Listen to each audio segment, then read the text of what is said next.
I was blown over by the quality of the comments on my last video, and I'd like to thank everybody. I had a hard job deciding which comments to reply to in this video. I've tried to select a few with a new angle on things, but even that was difficult, and I'm always aware that I need to avoid making videos too long. Many thanks to you all. So the first comment comes from Nigel Duckworth, and I think he's a member of the legal profession, so I'm grateful for his contribution. And I'm just going to read out the entire comment first, and then I'll break it down. There is no legal precedent established by a Crown Court case. Those come from the High Court, Court of Appeal, and Supreme Court, and not from lower courts. There is no excuse for keeping someone on remand in custody for almost 3 years. However, habeas corpus is not and never was time-limited and has not been overridden.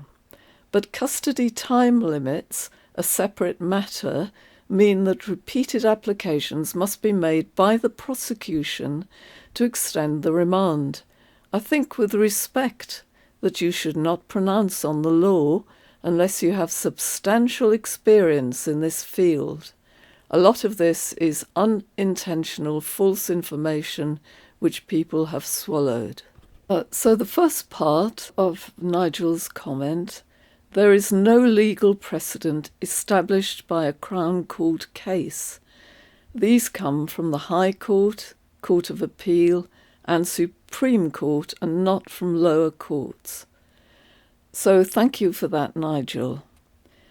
I think you're referring here to official legal precedents, the sort, I believe, that are written into textbooks and referred to in future cases. So I stand corrected on that.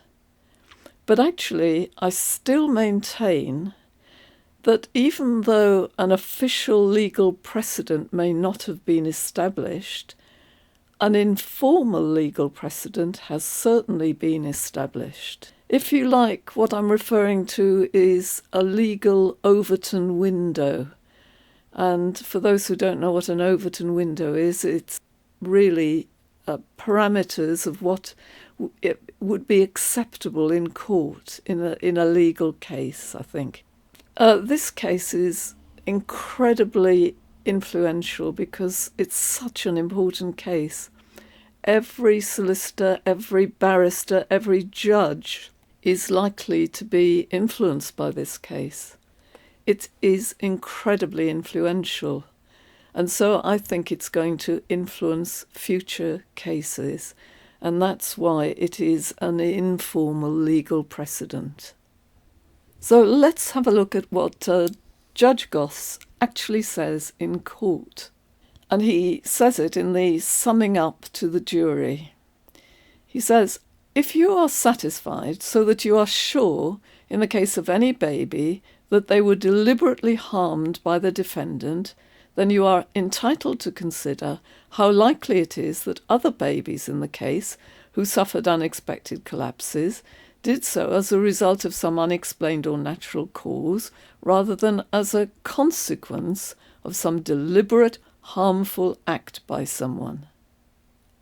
I've highlighted the words which I think are important there, and the first important words are satisfied. If you are satisfied or you are sure, particularly you are sure, then he's giving the nod there to beyond reasonable doubt. And then he goes on to say, and I've highlighted it again, you are entitled to consider how likely it is, and there he's giving the nod to balance of probabilities. So I think, this is my interpretation of what he's saying, if you feel beyond reasonable doubt that one baby has been murdered, then you can ask yourself whether on the balance of probabilities all the others were murdered too. So reasonable doubt only for one murder. And again, this is my opinion, I think the legal Overton window has moved, and I think this will influence other cases in the future. So the next point, there is no excuse for keeping someone on remand in custody for almost 3 years. I'm very grateful to you for that, Nigel. It's reassuring to hear a member of the legal profession saying that it is wrong that Lucy has been kept in jail for 3 years on remand. Nigel's next point, he says, however, habeas corpus is not and never was time-limited and has not been overridden, but custody time limits, a separate matter, mean that repeated applications must be made by the prosecution to extend the remand. I think what you're objecting to here is the word overridden. You're saying that habeas corpus is still there, available, so it's not been overridden. Well, that's true in principle, but you then go on to explain the mechanics by which it's been circumvented in practice. You say that the prosecution repeatedly applied to the judge, presumably you're talking about Judge Goss or possibly another judge, to keep Lucy banged up in jail. And that, to my mind, is even more horrifying and brings up a huge can of worms. How much access to her defence representatives would Lucy have had in jail? I think her opportunity to defend herself would have been severely curtailed, because I very much doubt whether any jail would have given her unlimited access to her defence barrister. I believe it to be the case that she used a local solicitor, and a local solicitor with the best will in the world would not have had the financial resources for a case like this. By contrast, the prosecution had armies of people for what I think was one of the most complex cases in legal history. So it just wasn't a level playing field. And I can speculate, and again, this is just my opinion, that the prosecution may have done this deliberately. I've heard that Lucy was put in jail on remand for her own protection. I don't know whether that's true or not, but that's what has been said on the internet. My comment on that is that if her garden hadn't been dug up, and if the media hadn't been given details of the case before the trial, she wouldn't have needed any protection. So thank you very much for this, Nigel, because this is additional information which I don't think any of us realised. Next, Nigel says, I think with respect that you should not pronounce on the law unless you have substantial experience in this field. A lot of this is unintentional, false information which people have swallowed. Well, I think, with respect, Nigel, that you're completely wrong about this. There is a saying which goes along the lines of, justice must not only be done, it must be seen to be done. And that means seen to be done by the public, not seen to be done by the legal profession. You need to remove yourselves from your own echo chamber, I think. My video gave you in the legal profession some valuable information. That information is that lots of people, members of the public, have lost confidence in the legal system because they've been horrified by what happened to Lucy. Her life has been destroyed. As for misinforming people, you make only 2 points. One is that there is no official precedent, but I think I have illustrated that there is an informal precedent, which is possibly even more powerful. And your point about habeas corpus comes down, I think, to semantics. But thank you for your contribution, and please feel free to contribute again. Next we have Really Minty 1396, who says, So, can we talk about this report into feces and bacteria on the ward? No, irrelevant. Okay, what about this text where she says she isn't wearing pants? Sure. How many weeks do you think you'll need? I thought that was a really humorous way of putting it. I think most of us wonder why Judge Goss ruled crucial pieces of evidence such as the RCPCH report and also the grievance procedure inadmissible in the trial. Perhaps, and this is speculation on my part, he would say they were irrelevant.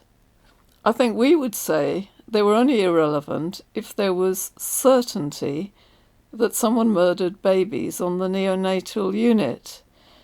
If that wasn't crystal clear at the start, it was necessary to make the jury aware of reports into suboptimal care, sewage leaking, consultants visiting twice a week instead of twice a day, and all the rest of the things that came up in the RCPCH report.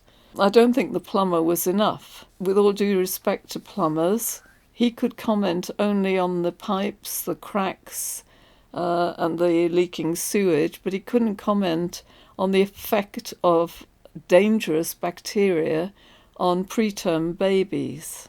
And really Minty contrasts the judge saying that the RCPCH report, etc., was irrelevant with the Go Commando text, which he allowed. Now, as I remember it, and I could have misremembered it, but I think this is what happened, these were text messages between Lucy and one of the nurses she was friendly with. And what happened, as I remember, was that Lucy said Dr. A had made approaches to her. Lucy's friend then joked with her, saying, "Go Commando." I don't think Lucy replied. She just said that she didn't really fancy Dr. A. He was just a nice guy. I can speculate Nick Johnson saying, well, it was relevant that he was trying to prove that Lucy was harming babies to attract Dr. A. The argument was very weak, really. She had to call him if a baby crashed because he was the doctor that was on duty. And I think because this was rather a weak argument, they didn't emphasise it much in court. But it is important because it has been emphasised a lot on the internet. And lots of the armchair psychologists have latched onto it. Even worse than the Go Commando waste of time was Shreddergate and Pajamagate. And of those two, I think Pajamagate was particularly trivial, especially as Lucy was probably wearing a long T-shirt, which many women wear as a pyjama top or nightdress. In my opinion, there was lots of waffle coming from the prosecuting barrister, and that waffle shouldn't have been there, really. It would have been far better to hear the RCPCH report. A1B3DO says, "I'm in America. Our judicial system is a joke, but even I'm aghast that she was found guilty on 11 charges on a vote of 10-1. These people had been seated as jurors. If one person refused to shift from not guilty, even with the immense social pressure they must have been under, then by definition, reasonable doubt exists." Yes, there were 11 jurors at the end. One escaped. Normally there are 12 in the UK. I think you make a really intelligent point. The fact that one juror held out, despite all the social pressure, and I agree it must have been incredible in the jury room, it went on for weeks, and there was even more pressure on the media, so reasonable doubt does exist if one person held out like that. Next you say, "The bar for conviction has been set so high because sending an innocent person to prison for a crime they didn't commit is such an abhorrent outcome." I couldn't agree more. Absolutely. And we've seen what's happened to Lucy as a result. Yet this is what occurred after the judge was allowed to unilaterally decide that beyond all reasonable doubt is suddenly no longer the standard for a criminal conviction. It seems as though he said, if there's one case where you find reasonable doubt, then you have the right to judge all the rest on the balance of probabilities. So it seems to me, this is my opinion, that the standard for criminal conviction is different. You go on to say, the fact that the judge gets to sum up the evidence and give his opinion on the case is also widely inappropriate. In our courts, that would be grounds for a mistrial. I can't fathom out why the judge gets the last word in the trial, telling the jury which evidence he thinks is important and which barrister made better arguments. Yes, I completely agree with you that it's very difficult for any judge to be completely impartial. Anybody who writes something or says something is bound to be subjective to a certain extent, and this is going to come out, I think. So I do agree with you that, you have an adversarial situation in a court with a prosecution and a defence, and then if the judge also adds his opinion and it becomes an opinion, then there's not a lot of balance. There's not the balance between the defence and the prosecution. So, yeah, I think that's a good point, and maybe it needs to be considered whether the judge should give a summing up. I'm talking about judges in general, by the way, here. One of the really famous cases, and I'll never forget it myself, was in 1987, and that's the case of Jeffrey Archer. It was a libel case against the Star. Jeffrey Archer was a politician and novelist, and he brought a libel case against the Daily Star, which ran a story alleging Archer paid for sex with a woman called Coughlin. The case came to court in 1987, as I've said. His wife was a woman called Mary Archer. The instructions to the jury were something that most people will remember. He said, "Remember Mary Archer in the witness box. Your vision of her will never disappear. Has she elegance? Has she fragrance? Would she have, without the strain of this trial, radiance? How would she appeal? Has she had a happy married life? Has she been able to enjoy, rather than endure, her husband Geoffrey?" The judge then went on to say of Jeffrey Archer, "Is he in need of cold, unloving, rubber-insulated sex in a seedy hotel round about 1:45 on a Tuesday morning after an evening at the Caprice?" So his fragrant wife managed to get him compensation of £500,000 in the libel case. He was, however, later found guilty of perjury in that case.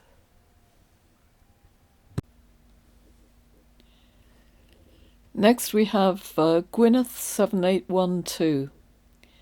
And Gwyneth says, "This is interesting. Advice given by judge to jury. Know someone who had a case with the same judge, Goss, and in this case he seemed to give the opposite advice. He said that unless guilt could be proven on all 3 counts, then guilty wouldn't stand on any. When I heard this advice given by the judge on another podcast, I sent it to the person who experienced different advice. He wrote to the judge to ask him about it. Of course, he would not get a reply. What I find interesting is that in both cases the apparent contradictory advice given to the jury benefited a member of the establishment. In my friend's case, it was a senior policeman." Well, thank you, Gwyneth.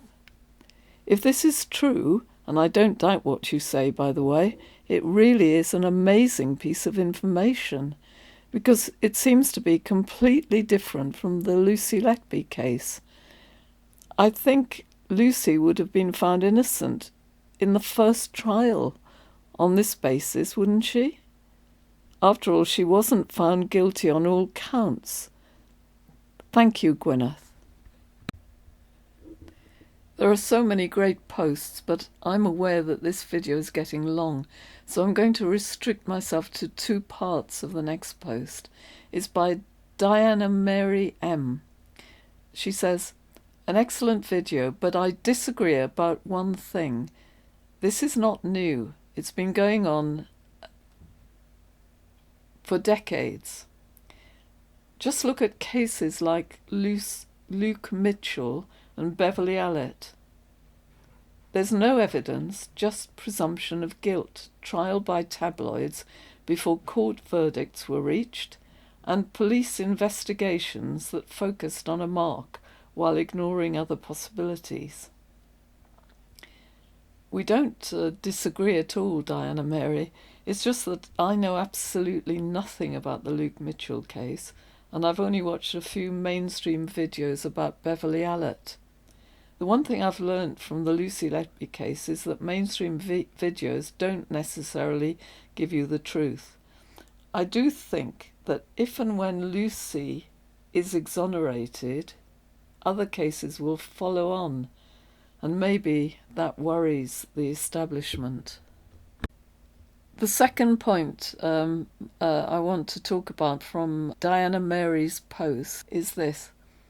When considering the consultants involved, in particular one, blatant perjury is ignored, and you go on to talk about the double standards applied. This is just my opinion, but I think the consultant you're talking about will say, "I didn't deliberately lie, I've just got a bad memory." Where I think he may have difficulty is where he claimed in the first trial to look at his watch. If I remember correctly, he said he was certain about the time Lucy was alone with baby Kay because he looked at his watch and it said, I think, 3:45 a.m. He said that at 3:45 a.m, one of the nurses in Nursery 1 left the neonatal ward, and this matched the door swipe data. He says that he entered the Nursery 1 and caught Lucy virtually red-handed at 3:50 a.m. So that worked out very well. This, I believe, would have been regarded as circumstantial evidence, even though I've heard compelling arguments that Lucy actually wasn't there at all. Then there was a second trial just for baby Kay. However, at this time, it had been realised that the door swipe data was reversed, so that in reality the nurse came back into the neonatal unit at 3:45 a.m, which would have meant that Lucy was not alone with baby Kay, if she was there at all. How did the prosecution get round this in the second trial? I don't actually know, because there isn't much information about the second trial.